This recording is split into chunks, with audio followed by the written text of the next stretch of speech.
اللہ سبحانہ تعالیٰ نے موسیٰ کے ذریعے ایک کام لے لیا اور اس بچے کو پھر فرعون کے گھر میں پلوا دیا، جس بچے کو موسیٰ کہتے ہیں۔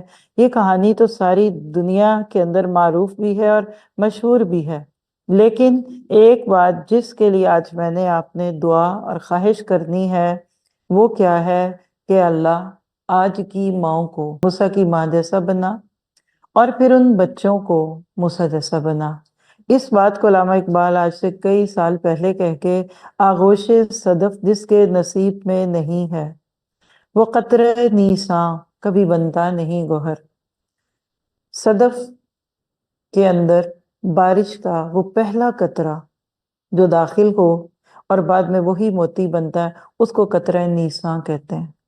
ذرا سے انسانی تخلیق کو بھی ذہن میں لائیے، ایک قطرہ بعد میں ایک بچے کی شکل اختیار کر لیتا ہے۔